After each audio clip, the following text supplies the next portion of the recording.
Hello, welcome to crazy Geos. আজকে আমি আলোচনা করব ক্লাস 8-এর জিওগ্রাফির ক্ষেত্রে রায় ও মার্টিন কোশ্চেন ব্যাংক 2026-এর সেকেন্ড সামেটিভ ইভ্যালুয়েশনের যে 5 নম্বর স্কুল আছে হেয়ার স্কুল, তার সমস্ত কোশ্চেনগুলো ভালো করে দেখে নাও। প্রথমেই একের দাগে যে কোশ্চেনগুলো আছে একে দেখো মাল্টিপল চয়েস কোশ্চেন। 25 ডিগ্রি থেকে 35 ডিগ্রি উত্তর দক্ষিণ অক্ষাংশের মধ্যবর্তী অঞ্চলকে বলা হয়। অপশান এ হবে রাইট অ্যান্সার, অশ্ব অক্ষাংশ। 2 নম্বর কোশ্চেন দেখো স্থলবায়ুর তীব্রতা বাড়ে, অপশান সি হবে রাইট অ্যান্সার, ভোরবেলায়। 3 নম্বর প্রশ্ন দেখো লা প্লাটা নদী অববাহিকার সমভূমিকে বলা হয় কি, অপশান বি হবে রাইট অ্যান্সার, পম্পাস। 4 নম্বরে দেখো প্যাটাগোনিয়া মরুভূমি সৃষ্টির কারণ কি, অপশান এ হবে রাইট অ্যান্সার, সমুদ্র থেকে দূরত্ব। 5 নম্বর কোশ্চেন দেখো, ওই কোশ্চেনটা হচ্ছে 4 নম্বর কোশ্চেনে একটু ব্যাখ্যা দেওয়া আছে, দেখে নেবে। 5 নম্বর কোশ্চেন দেখো দক্ষিণ আমেরিকা মহাদেশের মিশ্র বনভূমির অন্তর্গত জলবায়ু হলো কি, অপশান বি হবে রাইট অ্যান্সার, শীতল সামুদ্রিক জলবায়ু। 6 নম্বর কোশ্চেন দেখো পম্পাস অঞ্চলের প্রধান কৃষিজ ফসল হলো কি, অপশান ডি হবে রাইট অ্যান্সার, গম। 2-এর এতে যে কোশ্চেনগুলো আছে এখানে নিচের বিবৃতিগুলোর পাশে শুদ্ধ অশুদ্ধ লিখতে বলেছে। চাঁদ ও সূর্যের চারপাশে বলয় আকারে মেঘ হলো স্ট্র্যাটাস, এটা অশুদ্ধ হবে, সিরোস্ট্র্যাটাস হবে শুদ্ধ। 2 নম্বরে দেখো ওরিয়নীয় উচ্চভূমি হলো সিল্ট মালভূমি, এটা শুদ্ধ হবে। 3 নম্বরে দেখো হুরন ও ইরি হ্রদের মধ্যবর্তী নায়াগ্রা জলপ্রপাত, এটাও শুদ্ধ হবে। এবার 2-এর বিতে দেখো শূন্যস্থান পূরণ করতে বলছে। 2-এর বির একে দেখো ড্যাশ তাপমাত্রায় বায়ু জলীয় বাষ্প দ্বারা সম্পৃক্ত হয়, শিশিরাঙ্ক তাপমাত্রায়, শূন্যস্থানে শিশিরাঙ্ক বসবে। 2 নম্বরে দেখো ক্যালিফোর্নিয়া উপকূল ভাগের অধিক ঠান্ডার কারণে ক্যালিফোর্নিয়া ড্যাশ স্রোত বা ড্যাশ, ক্যালিফোর্নিয়া কি শীতল স্রোত। 3 নম্বরে দেখো জলবায়ুগত কারণে উত্তর আমেরিকা আবার অধিকাংশ জায়গায় ড্যাশ উদ্ভিদের অন্য দেখা যায়, শূন্যস্থানে বসবে সরল পরিবাহী উদ্ভিদের অন্য দেখা যায়। ব্লু কালারের অ্যান্সারগুলো দেওয়া আছে, দেখে নেবে। 2-র সি দেখো, 2-এর সি নিচের প্রশ্নগুলি দু এক কথায় উত্তর দিতে বলেছে। এর একের দাগে দেখো সমান্তরাল নবীন ভঙ্গিল পর্বতমালাকে কে কি বলে, অ্যান্সার হবে করিলেরা বলা হয়, সমান্তরাল নবীন ভঙ্গল পর্বতমালাকে করিলেরা বলা হয়। এর 2-এর দাগে দেখো প্রশ্ন কানাডীয় শিল্ড অঞ্চলের প্রধান স্বাভাবিক উদ্ভিদ কি, অ্যান্সার হবে সরলবর্গীয় বনভূমি বা তৈগা বনভূমি। 3-এর দাগে দেখো উত্তর ও দক্ষিণ আমেরিকার মধ্যবর্তী সংকীর্ণ ভূখণ্ডের নাম কি, অ্যান্সার হবে পানামা যোজক। 4 নম্বরে দেখো উত্তর আমেরিকার লরেন্সীয় জলবায়ু অঞ্চলে শরৎকালকে কি বলা হয়, ইন্ডিয়ান সামার বা ফল ঋতু। এবার 2-এর দিতে দেখো বাম দিকের সঙ্গে ডান দিকের স্তম্ভ মেলাতে বলেছে। বাম দিকে দেখো এস্টেনেশিয়া আছে, এর সঙ্গে ডি মিলছে, পশুচারণ ভূমি। 2 নম্বরে দেখো করডোবা আছে, এর সঙ্গে অপশন সি মিলছে, দুগ্ধ শিল্প কেন্দ্র। 3 নম্বরে দেখো একরন আছে, একরনের সঙ্গে অপশন বি মিলছে, রবার রাজধানী। 4 নম্বরে দেখো ডেট্রয়েট আছে, এর সঙ্গে অপশন এটা মিলছে, ময়দা শিল্প কেন্দ্র। এবার 3-এর দিকে যে কোশ্চেনগুলো আছে দেখে নাও। নিচের প্রশ্নগুলির সংক্ষিপ্ত উত্তর দিতে বলছে। ঘূর্ণাবর্তের চোখ কি, আই অফ সাইক্লোন বলা হয়। একটি শক্তিশালী ক্রান্তীয় ঘূর্ণাবর্তের কেন্দ্রে অবস্থিত তুলনামূলকভাবে শান্ত মেঘমুক্ত এবং বৃত্তাকার অঞ্চলটিকে ঘূর্ণাবর্তের চোখ বলা হয়। এর প্রধান বৈশিষ্ট্যগুলো কি কি, এর আকৃতি কি, এটি সাধারণত গোলাকার বা ডিম্বাকৃতি হয়, পাশে একটা ছবি দেওয়া আছে দেখো, এবং ব্যাস সাধারণত 20 থেকে 50 কিলোমিটার পর্যন্ত হতে পারে। আবহাওয়া কি, চোখের ভেতরে বাতাস খুব ধীর গতিতে বয় এবং আকাশ পরিষ্কার থাকে, এখানে কোনো বৃষ্টিপাত হয় না, অর্থাৎ সংজ্ঞাতেই 5টা বৈশিষ্ট্য, শান্ত মেঘমুক্ত থাকে। 3 নম্বরে কি হয়, বায়ুচাপ, এটি ঘূর্ণাবর্তের সবচেয়ে নিম্ন বায়ুচাপ বিশিষ্ট অঞ্চল। 4 নম্বরে দেখো অবস্থান, এটি শক্তিশালী ঝড়ের ঠিক মাঝখানে অবস্থিত, যার চারপাশ ঘিরে থাকে ভয়ঙ্কর শক্তিশালী আই ওয়াল, বা যেটা ঘূর্ণাবর্তের প্রাচীর বলা হয়, বা মেঘের দেওয়াল থাকে। 2 নম্বর কোশ্চেন দেখো স্লিট কাকে বলে। স্লিট হলো এক ধরনের অধঃক্ষেপণ বা বৃষ্টিপাত, বায়ুমণ্ডলের উপরের স্তরে বরফকণা বা তুষার আকারে সৃষ্টি হওয়ার পর তা যখন নিচে অপেক্ষাকৃত উষ্ণ বাতাসের মধ্য দিয়ে গলে বৃষ্টির ফোঁটা হিসেবে মাটিতে পড়ার সময় পুনরায় বরফে পরিণত হয়, তখন তাকে স্লিট বা হিমায়িত বৃষ্টি বলা হয়। ভালো করে একটু পড়বে এইটা। 3 নম্বরে দেখো ঝোপ তুন্দ্রা কি, যেটাকে বুশ তুন্দ্রা বলা হচ্ছে। তুন্দ্রা অঞ্চলের দক্ষিণ অংশে যেখানে জলবায়ু তুলনামূলকভাবে কিছুটা কম শীতল, সেখানে এক বিশেষ ধরনের উদ্ভিদ অঞ্চল দেখা যায়। এই অঞ্চলে খুব ছোট ছোট গুল্ম জাতীয় গাছ যেমন উইলো, বার্চ, অলডার এবং বিভিন্ন ধরনের ঝোপঝাড় জন্মায়। একেই ঝোপ তুন্দ্রা বলে। এটি মূলত তুন্দ্রা এবং তৈগা মরুভূমির মধ্যবর্তী একটি ক্ষণস্থায়ী অঞ্চল। পাশের ছবিগুলো দেওয়া আছে, লক্ষ্য করবে। 4 নম্বর দেখো, মৃত্যু উপত্যকা বা যেটাকে ইংলিশে বলে ডেথ ভ্যালি কোথায় অবস্থিত? এটা অনেকবারই পড়েছো। ডেথ ভ্যালি মার্কিন যুক্তরাষ্ট্রের ক্যালিফোর্নিয়ার সিয়েরা নেভাডা পর্বতমালার পূর্বে ক্যালিফোর্নিয়ার নেভাডা সীমান্ত জুড়ে এটি বিস্তৃত। এটি শুষ্ক উষ্ণ মরুভূমি উপত্যকা। এটি মূলত মোজাভে মরুভূমির উত্তরে এবং গ্রেট বেসিন মরুভূমির সীমানায় অবস্থিত। এখানকার তাপমাত্রা প্রায় 56 ডিগ্রিতে পৌঁছায় পড়েছে আর প্রচণ্ড লবণাক্ত থাকে। আর সমুদ্রপৃষ্ঠ থেকে 90 মিটার মতো প্রায় গভীর, এখানে অক্সিজেনের তো অভাব হবেই, এই জন্য একে ডেড ভ্যালি বলা হয়। 4 দাগে কোশ্চেনগুলো দেখে নাও। নিচের প্রশ্নগুলির সংক্ষিপ্ত ব্যাখ্যা সহ উত্তর দিতে বলেছে। বৃষ্টির ছায়া অঞ্চল কিভাবে সৃষ্টি হয়? পাহাড় বা পর্বতের যে ঢাল বরাবর বায়ু উপরের দিকে ওঠে এবং প্রচুর বৃষ্টিপাত ঘটায় তাকে প্রতিপাত ঢাল বলে আমরা জানি। এই কোশ্চেনগুলো অনেকবারই পড়েছ। এই প্রতিপাত ঢাল অতিক্রম করার পর বায়ু যখন পাহাড়ের বিপরীত দিকে পৌঁছায় অর্থাৎ অনুবাদ ঢালে পৌঁছায়, তখন কি হয়? বৃষ্টির ছায়া অঞ্চল সৃষ্টি হয়। কারণ এপাশে বৃষ্টি হয়ে যাওয়ার ফলে কি হয়েছে? প্রতিপাত ঢালে বৃষ্টি হওয়ার ফলে সমস্ত জলীয় বাষ্প বৃষ্টি আকারে নেমে গেছে। সেদিকে যখন বায়ু পৌঁছাচ্ছে অতটা জলীয় বাষ্প থাকছে না আর। এর ফলে কি হচ্ছে? অনুপাত ঢালে বৃষ্টির ছায়া অঞ্চলের সৃষ্টি হচ্ছে। এর প্রধান কারণগুলি কি? যেগুলো বললাম, জলীয় বাষ্পের অভাব হয়, কারণ প্রতিপাত ঢালে বৃষ্টির ফলে বায়ুতে জলীয় বাষ্পের পরিমাণ কমে যায়। আর বায়ুর উষ্ণতা বৃদ্ধি পায়। বায়ু যখন নিচের দিকে নামতে থাকে তখন বায়ুর সংকোচন ঘটে এবং উষ্ণতা বৃদ্ধি পায়, ফলে বায়ুর জলীয় বাষ্প ধারণ করার ক্ষমতাও বেড়ে যায় এবং ঘনীভূত হওয়ার সুযোগ থাকে না। এই দুটি কারণে পাহাড়ের বিপরীত ঢালে বৃষ্টিপাত হয় না বললেই চলে। এই শুষ্ক অঞ্চলটিকেই বৃষ্টির ছায়া অঞ্চল বলা হয়। যেমন ভারতের পশ্চিমঘাট পর্বতের পূর্ব ঢাল একটা বৃষ্টির ছায়া অঞ্চলের উদাহরণ।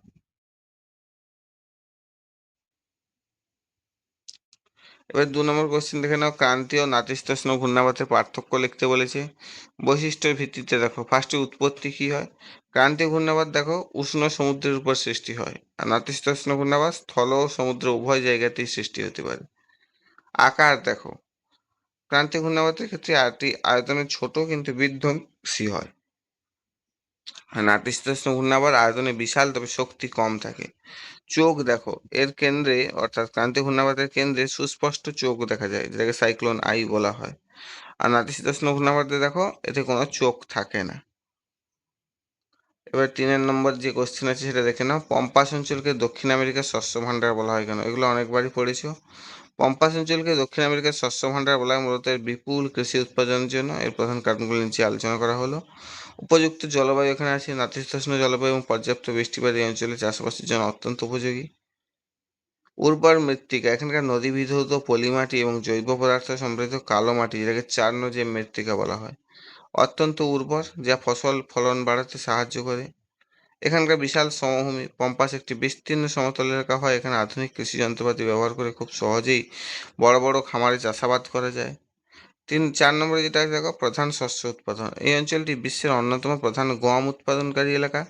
এছাড়া এখানে প্রচুর পরিমাণে ভুট্টা, তিসি, বার্লি এবং সয়াবিন উৎপন্ন হয়। মূলত এই ভৌগোলিক ও প্রাকৃতিক অনুকূল পরিস্থিতির কারণে পম্পাস অঞ্চল থেকে প্রচুর পরিমাণে শস্য উৎপাদিত হয় এবং বিদেশি রপ্তানি হয় বলে কি দক্ষিণ আমেরিকার শস্য ভাণ্ডার বলা হয়। এবার 4 নম্বর কোশ্চেন দেখে না, সমুদ্র স্রোত ও বায়ুপ্রবাহ কিভাবে দক্ষিণ আমেরিকার জলবায়ুর বৈচিত্র্যতা সৃষ্টি করেছে? এটা কিছুটা আমি বই থেকে দিয়েছি, একটা বই থেকে। দক্ষিণ আমেরিকার জলবায়ু বৈচিত্র্য সৃষ্টিতে সমুদ্র স্রোত ও বায়ুপ্রবাহের ভূমিকা অত্যন্ত গুরুত্বপূর্ণ। এর প্রধান কারণগুলি আলোচনা করা হলো। জলবায়ু বৈচিত্র্যের কারণ একটা হচ্ছে সমুদ্র স্রোত, একটা বায়ুপ্রবাহ। সমুদ্র স্রোতের ক্ষেত্রে দেখো, একই অক্ষাংশে অবস্থিত হওয়া সত্ত্বেও উষ্ণ ব্রাজিল স্রোতের জন্য মহাদেশের পূর্ব দিকের জলবায়ু উষ্ণ হয়, আর শীতল পেরু স্রোতের জন্য পশ্চিম দিকের জলবায়ু শীতল হয়। বায়ুপ্রবাহ কি, এই মহাদেশের পশ্চিম প্রান্তে আটাকামা মরুভূমির সৃষ্টি হয়েছে, আর দক্ষিণ পূর্ব আয়ন বায়ু আন্দিজ পর্বতে বাধা পায় বলে এই পর্বতের পশ্চিম ঢালে বৃষ্টির ছায়া অঞ্চলে পরিণত হয়েছে। এটা বুঝতে পারলে? সমুদ্র স্রোত আর বায়ুপ্রবাহটা আমেরিকার, দক্ষিণ আমেরিকার আর কি। এবারে সমুদ্র স্রোতের প্রভাবটা দেখো। উষ্ণ স্রোত, দক্ষিণ আমেরিকার পূর্ব উপকূল দিয়ে প্রবাহিত উষ্ণ ব্রাজিল স্রোত সংশ্লিষ্ট উপকূলীয় অঞ্চলের তাপমাত্রা বৃদ্ধি করে এবং বায়ুকে আর্দ্র করে তোলে, যার ফলে সেখানে প্রচুর বৃষ্টিপাত হয়। আর শীতল স্রোত কি, মহাদেশের পশ্চিম উপকূল দিয়ে প্রবাহিত শীতল পেরু বা হাম্বল স্রোত সংলগ্ন উপকূলের তাপমাত্রা কমিয়ে দেয়। এই শীতল বায়ুতে জলীয়বাষ্প কম থাকায় চিলির উপকূলে আতাকামা মরুভূমির সৃষ্টি হয়েছে। এবার বায়ু প্রবাহের প্রভাব কি? এখানে আয়ন বায়ু, ট্রেড উইন্ডস, যেটাকে বাণিজ্য বায়ু বলছে। উত্তর পূর্ব দক্ষিণ পূর্ব আয়ন বায়ু আটলান্টিক মহাসাগর থেকে প্রচুর জলীয়বাষ্প বয়ে আনে। আমাজন অববাহিকা এবং পূর্ব উপকূলীয় অঞ্চলে এই বায়ুর প্রভাবে প্রচুর বৃষ্টিপাত হয়। পশ্চিমা বায়ু কি করে? যেগুলো নিয়ত বায়ু প্রবাহ আছে, ওয়েস্টার্লি, সেগুলো কি করে? দক্ষিণ গোলার্ধে পশ্চিমা বায়ুর প্রভাবে দক্ষিণ আমেরিকার দক্ষিণ পশ্চিম উপকূলীয় অঞ্চলে, যেখানে যেমন চিলির দক্ষিণাংশ, সারা বছর প্রচুর বৃষ্টিপাত হয়।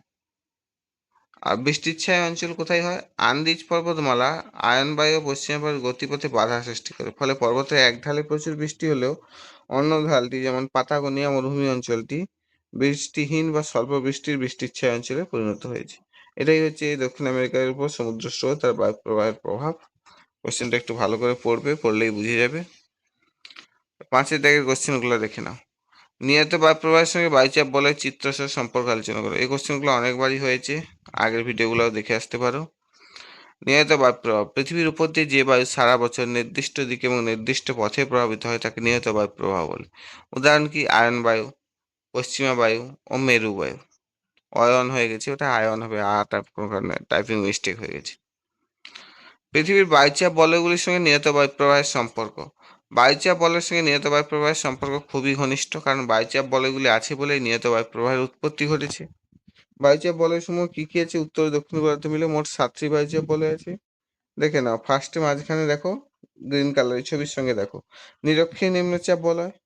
তার ঠিক ওপরে দেখো উত্তর গোলার্ধে কি আছে? কর্কটীয় উচ্চচাপ বলয় আছে। আর দক্ষিণ গোলার্ধে আছে দেখো মকরীয় উচ্চচাপ বলয়। 3টা হয়ে গেল। এবারে কর্কটীয় উচ্চচাপ বলয়ের উত্তর গোলার্ধে কি আছে? সুমেরু বৃত্তপ্রদেশী নিম্নচাপ বলয়। আর মকরীয় উচ্চচাপ বলয়ের দক্ষিণে কি আছে? কুমেরু বৃত্তপ্রদেশী নিম্নচাপ বলয়। 5টা হয়ে গেল। এবারে দেখো, সুমেরু বৃত্তপ্রদেশী নিম্নচাপ বলয়ের উত্তরে কি আছে? 90° সাউথ, 90° নর্থে কি আছে? উত্তরে কি আছে? সুমেরু উচ্চচাপ বা সুমেরু দেশীয় উচ্চচাপ বলয় আছে। আর কুমেরু বৃত্তপ্রদেশী নিম্নচাপ বলয়ের ঠিক দক্ষিণে 90° দক্ষিণে কি আছে? কুমেরু দেশীয় উচ্চচাপ বলয় আছে। এইভাবে 7টা মনে রাখবে। এবার নেক্সট দেখো, নিয়ত বায়ু প্রভাব, প্ল্যানেটারি উইন্ডস। ভূপৃষ্ঠের স্থায়ী উচ্চচাপ বলয় থেকে নিম্নচাপ বলয়ের দিকে সারা বছর নির্দিষ্ট পথে নির্দিষ্ট গতিতে যে বায়ু প্রবাহিত হয় তাকে নিয়ত বায়ু প্রভাব বলে। এটি 3 প্রকার: আয়ন বায়ু, পশ্চিমা বায়ু আর মেরু বায়ু। আয়ন বায়ু আর কি কি নাম আছে? ট্রেড উইন্ড, যেটাকে বাণিজ্য বায়ু বলা হয়। আগে এই বায়ুর সাহায্যে পালতোলা জাহাজরা বাণিজ্য করতো, অর্থাৎ বাতাস একদিক থেকে যেহেতু সারা বছর প্রভাবিত হয়, পালতোলা জাহাজ চলাচলের সুবিধা করতো এই বায়ু। আয়ন বায়ুর সঙ্গে বায়ুচাপ বলয়ের সম্পর্ক কি? নিরক্ষের নিম্নচাপ বলয়ের উত্তরে ও দক্ষিণে দুটি উপক্রান্তি, অর্থাৎ কর্কটীয় ও মকরীয়, যে ছবিতে দেখালাম প্রিভিয়াস ছবিতে। উচ্চচাপ বলয় থাকার জন্য এই দুই উচ্চচাপ বলয় থেকে নিরক্ষীয় নিম্নচাপ বলয়ের দিক থেকে অক্ষরেখার মধ্যে সারা বছর ধরে আয়ন বায়ু নিয়মিতভাবে নির্দিষ্ট পথে প্রভাবিত হয়। এবার আয়ন বায়ুর প্রকারভেদ কি? আয়ন বায়ু প্রধানত 2 প্রকার। এর ফলে কি হয়? উত্তর পূর্ব আয়ন বায়ু কি প্রভাব ফেলে?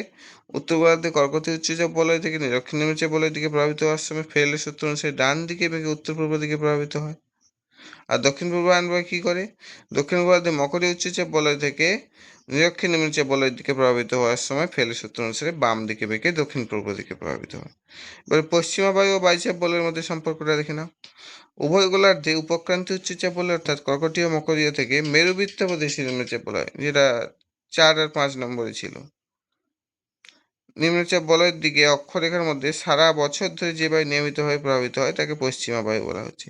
এবারে পশ্চিমা বায়ুর প্রকারভেদ কি? এটাও দক্ষিণ পশ্চিম পশ্চিমা বায়ু আছে। উত্তর গোলার্ধে কর্কটীয় উচ্চচাপ বলয় থেকে সুমেরু বৃত্ত প্রদেশী নিম্নচাপ বলয়ের দিকে প্রভাবিত হয়। আর উত্তর পশ্চিম পশ্চিমা বায়ু কি? দক্ষিণ গোলার্ধে মকরীয় উচ্চচাপ বলয় থেকে কুমেরু বৃত্ত প্রদেশী নিম্নচাপ বলয়ের দিকে প্রভাবিত হয়। এবার মেরু বায়ুর সঙ্গে বায়ুচাপ বলয়ের সম্পর্ক কি? এই ছবিটাই দেখতে পারো, বায়ু কোন দিকে প্রভাবিত হচ্ছে তীর চিহ্ন দিয়ে বা অ্যারো দিয়ে দেখানো আছে। লেখাগুলোর সঙ্গে মিলিয়ে পড়তে পারো বা তোমাদের বইতে ছবি আছে, দেখতে পারো। যে বায়ু প্রবাহ নিয়মিতভাবে সুমেরু এবং কুমেরু উচ্চচাপ বলয় থেকে উপমেরু নিম্নচাপ বলয়ের দিকে প্রভাবিত হয় তাকে মেরু বায়ু বলা হয়। একদম উপরে দেখো, উত্তর গোলার্ধে 90° পর্যন্ত যাচ্ছে আর দক্ষিণ গোলার্ধে 90° পর্যন্ত যাচ্ছে। একদম নিচে ব্লু কালারে সম্ভবত দেওয়া আছে। মেরুবায়ুর প্রকারভেদ। মেরুবায়ু মূলত দুই প্রকার। উত্তর পূর্ব মেরুবায়ু, যেটা কি হচ্ছে উত্তর গোলার্ধে সুমেরু দেশে উচ্চচাপ বলয় থেকে কি হচ্ছে কোন সুমেরু বৃত্ত প্রদেশে নিম্নচাপ বলয়ের দিকে প্রভাবিত হচ্ছে। একদম উপরে ব্লু কালারে দেখতে পাচ্ছ। প্রভাবিত হওয়ার সময় কি হচ্ছে, ফেরেলের সূত্র অনুসারে ডান দিকে বেঁকে উত্তর পূর্ব দিকে প্রভাবিত হচ্ছে, একদম উপরে দেখছো ব্লু কালারে। আর দক্ষিণ পূর্ব মেরুবায়ুটা দেখো একদম নিচে দক্ষিণ গোলার্ধে কি হচ্ছে কুমেরু দেশীয় উচ্চচাপ বলয় থেকে কুমেরু বৃত্ত প্রদেশীয় নিম্নচাপ বলয়ের দিকে প্রভাবিত হওয়ার সময় ফেরেলের সূত্র অনুসারে বাম দিকে বেঁকে দক্ষিণ পূর্ব দিকে প্রভাবিত হচ্ছে। ক্লিয়ার? আর আগের ভিডিওগুলোও দেখতে পারো, সেখানেও বুঝিয়ে বলেছি। এই কোশ্চেন বারবার রিপিট হয়েছে। এবার 2 নম্বর কোশ্চেন দেখে নাও। স্থলবায়ু ও সমুদ্রবায়ুর চিত্রসহ বৈশিষ্ট্য ও গতিপথ চিহ্নিত করো। স্থলবায়ু, ল্যান্ড ব্রিজ যাকে বলছে, রাত বাড়ার সাথে সাথে স্থলভাগ দ্রুত তাপ বিকিরণ করে শীতল হয়ে যায়, কিন্তু জলভাগ তখনও তুলনামূলকভাবে গরম থাকে। ফলে সমুদ্রের ওপরের বায়ু উষ্ণ হালকা হয়ে উপরে উঠে যায় এবং সেখানে নিম্নচাপের সৃষ্টি হয়। তখন স্থলভাগ থেকে অপেক্ষাকৃত শীতল ও উচ্চচাপযুক্ত বায়ু সমুদ্রের দিকে প্রভাবিত হয়। একে স্থলবায়ু বা ল্যান্ড ব্রিজ বলছি। সংজ্ঞাটা একটু ভালো করে পড়বে, দিলে ব্যাপারটা বুঝে যাবে এবং বৈশিষ্ট্যগুলোও লিখতে পারবে সংজ্ঞাটা ভালো করে পড়লে। সময় কি? সংজ্ঞার মধ্যেই আছে সবকিছু। এই বায়ু প্রধানত রাতের বেলা, বিশেষ করে শেষ রাতে বা ভোরে প্রভাবিত হয়। উৎস কোথায়? স্থলভাগ থেকে সমুদ্রের দিকে প্রভাবিত হয়। প্রকৃতি কেমন? এই বায়ু শুষ্ক ও শীতল হয়। সবগুলাই সংজ্ঞার মধ্যে আছে। সংজ্ঞাটাকে ভালো করে বুঝিয়ে পড়বে। গতিপথ কেমন? স্থলভাগ উচ্চচাপ থাকে আর সমুদ্রের দিকে প্রভাবিত হওয়ার সময় নিম্নচাপ হয়। এবার সমুদ্র বায়ু দেখো। Sea bridge. দিনের বেলা সূর্যের তাপে জলভাগের তুলনায় স্থলভাগ দ্রুত উত্তপ্ত হয়। ফলে স্থলভাগের উপর বাতাস গরম ও হালকা হয়ে উপরে উঠে যায় এবং সেখানে নিম্নচাপের সৃষ্টি হয়। এই শূন্যস্থান পূরণ করতে সমুদ্রের উপর শীতল উচ্চচাপযুক্ত বাতাস জলভাগের দিকে ছুটে আসে, একে সমুদ্রবায়ু বা সি ব্রিজ বলছি। এর বৈশিষ্ট্য কি? এরও সংজ্ঞা পড়লে সেটা বৈশিষ্ট্যগুলো লিখতে হবে, সংজ্ঞাটাকে ভালো করে বুঝে পড়বে। সময় কি? এই বায়ু প্রধানত দিনের বেলা, বিশেষ করে বিকেলে প্রভাবিত হয়। উৎস কোথায়? সমুদ্র থেকে স্থলভাগের দিকে প্রভাবিত হয়। প্রকৃতি কেমন? এই বায়ু আর্দ্র এবং আরামদায়ক শীতল হয়। গতিপথ কোথায়? সমুদ্র, যেখানে উচ্চচাপ বিরাজ করে সেখান থেকে স্থলভাগ নিম্নচাপের দিকে এর গতিপথ থাকে, যেহেতু স্থলভাগে নিম্নচাপ সৃষ্টি হয়। ক্লিয়ার? এতটুকু পর্যন্তই। Thank you for watching. আর যদি ভালো লাগে বন্ধুদের সঙ্গে শেয়ার করবে, লাইক একটা করে দেবে, কমেন্ট করবে কোনো কিছু বুঝতে না পারলে। আর প্রিভিয়াস ভিডিওগুলোও দেখতে পারো, কারণ কিছু কিছু কোশ্চেন রিপিট আছে। আর সাবস্ক্রাইব করে বেল আইকনটা প্রেস করে রাখবে, যাতে পরবর্তী ভিডিওগুলো খুব তাড়াতাড়ি পেয়ে যাও। টাটা।